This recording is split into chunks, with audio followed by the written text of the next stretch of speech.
Tengo en la línea a Francisco Rivas, director del Observatorio Nacional Ciudadano. ¿Cómo va el pulso de la seguridad en el gobierno de Claudia Sheinbaum? Por ejemplo, ellos siguen diciendo que los números va a la baja, pero los episodios de violencia de alto impacto crecen y crecen y crecen. Una trama brutal, pero pues está lo de Sinaloa, que aparentemente en los últimos días está más tranquilo, pero no hay que cantar victoria. ¿Cómo ven las cosas, Francisco? Qué gusto saludarte. Buenas tardes. Querido Carlos, siempre un gusto estar contigo en el auditorio. Pues mira, lamentablemente no van bien y no deberíamos de esperarnos que en este momento hubiese un cambio radical. Hay que recordar que pues tan solo el gobierno lleva un mes, que al inicio los ajustes son difíciles. Lo que sí tenemos que considerar, la parte que sí debemos entender, es que la estrategia que tuvimos el sexenio pasado fue un absoluto fracaso que nos generó los peores niveles de violencia en el país, la mayor descomposición, pérdida de territorio a manos de la delincuencia organizada, el involucramiento de la delincuencia en las elecciones, en el control de autoridades municipales, en el control de mercados lícitos, un aumento de la extorsión brutal y obviamente pues el tema de homicidios y desaparecidos que rebasa todos los niveles de cualquier otro sexenio. El problema es que esa estrategia, que ha sido la estrategia que pues tanto se ha alabado a lo largo de estos ya 6 años, pues es la misma que intenta implementar esta administración. La continuidad de acciones pues sigue siendo prácticamente la misma. Hay algunos elementos que nos harían pensar que tal vez sí podría haber una mejora. Por ejemplo, me llamó la atención el caso en donde bajan una avioneta, el ejército logra bajar una avioneta cargada de droga, han habido algunas detenciones, entonces esos son, digamos, como destellos de esperanza que no tuvimos el sexenio pasado, en donde prácticamente la Guardia Nacional, con 3.3 veces más personal que Policía Federal, obtuvo el 80% menos de resultados en términos de decomisos, de detenciones, de aseguramientos, de desmantelamiento de bandas. Entonces, esos pequeños elementos nos hacen ver que tal vez sí podría haber algo diferente. La realidad es que la narrativa sigue siendo la misma, la estrategia no ha cambiado, aunque nos digan que sí hay, o por lo menos no han exhibido pormenores que sí hagan pensar que hay una estrategia diferente. Y un elemento que sí también debemos considerar que es muy preocupante: en el primer mes de la presidenta Sheinbaum tuvimos la evidencia de por lo menos 5 casos relevantes en donde las fuerzas federales, Guardia Nacional, Ejército y Marina, abusos, secuestros, ejecuciones y mala operación. Entonces, eso creo que también es algo que veremos más este sexenio, por un simple y sencillo motivo, porque hoy solo tenemos militares en la seguridad federal. Entonces no habrá espacio para que los errores que se cometieron en las administraciones de Calderón y Peña las cometan los civiles, porque simple y sencillamente ya no hay civiles en la seguridad. O sea, es una seguridad militarizada. Al ser militarizada y al no contar con el entrenamiento civil, pues lamentablemente tiende a ser más violenta y tiende a ser mucho más efectiva en quitar la vida, en matar a ciudadanos.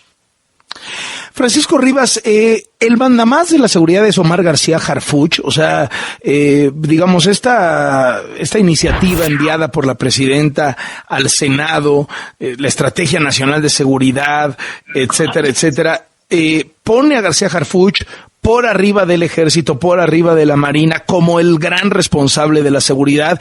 Y si en ese sentido eso es buena idea o mala idea. A ver, Omar es una persona experta, es una persona que se formó en Policía Federal y por lo tanto sabe cómo se debería llevar a cabo una estrategia de seguridad. Me parecería positivo que Omar fuese el encargado de la seguridad. Sinceramente tengo mis severas dudas que eso se llegue a concretar. Lo sabemos porque no es una novedad de este sexenio, sino es algo que pasa en todo el mundo. El ejército difícilmente se somete a órdenes de un civil más allá de la presidencia de la República. Es decir, yo no veo que el ejército, la marina, decidan despreciar la inteligencia militar y la inteligencia naval por encima de la inteligencia civil. También me parece una arquitectura muy disfuncional tener el brazo operativo de la institución en otra secretaría, como es el caso de la de Secretaría de la Defensa Nacional, si quien debe dar las órdenes y debe actuar, pues es el secretario de Seguridad y Protección Ciudadana.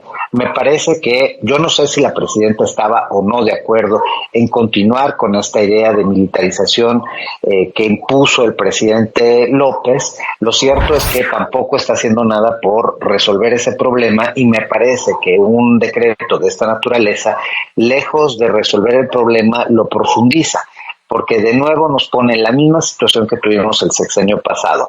Normativamente la Guardia Nacional está en un lugar, pero se supone que quien lleva la dirección es otro.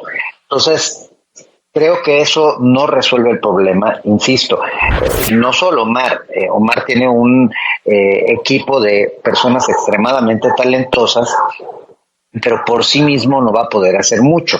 El otro elemento que también debe ser clave y que el sexenio pasado brilló por su ausencia, pues es la Fiscalía General de la República.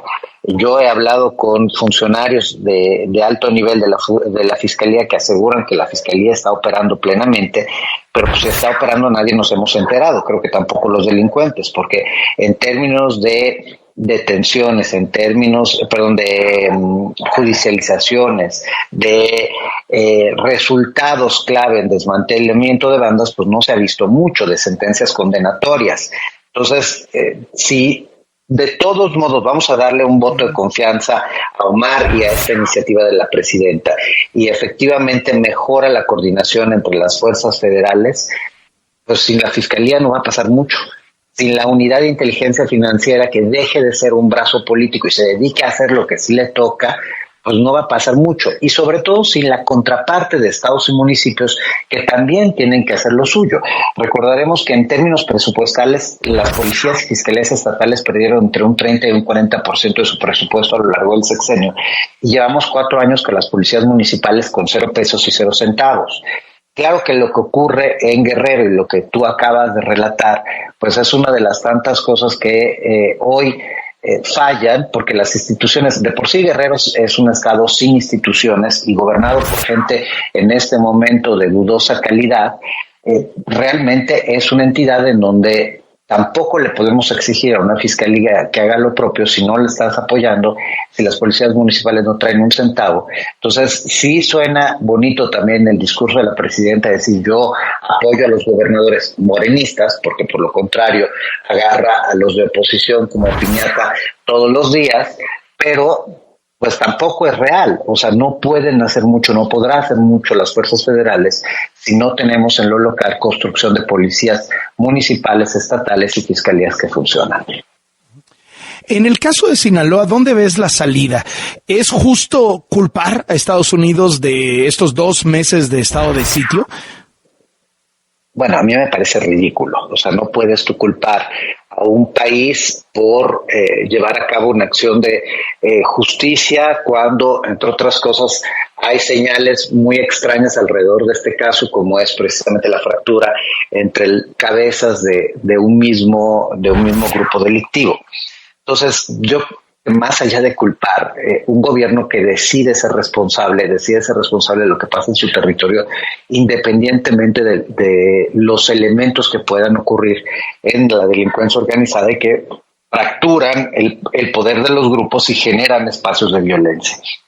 Yo veo una salida muy difícil, porque lamentablemente Sinaloa también es un estado en donde la delincuencia no solo tiene lazos entre sí mismos y estos lazos son conflictivos. Tienen lazos con el poder económico, con el poder político, con el poder social, con la comunicación, con el día a día. En Sinaloa, lamentablemente, muchas personas conocen directamente o son cercanos, familiares incluso, de gente que está involucrada en actividades ilícitas, porque hay una cultura que trasciende la mera operación criminal.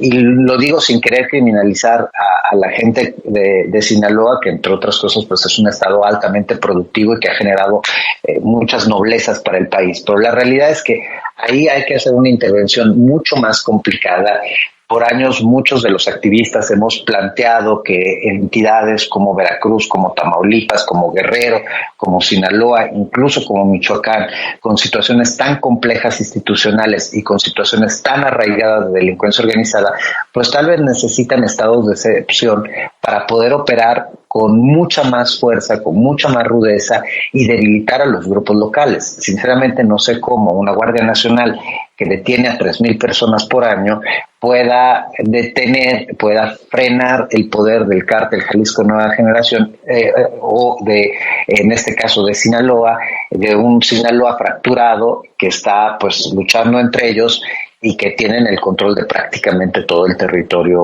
estatal. Francisco Rivas, director del Observatorio Nacional Ciudadano, gracias por estos minutos para W Radio, qué gusto saludarte. Gracias a ti igualmente.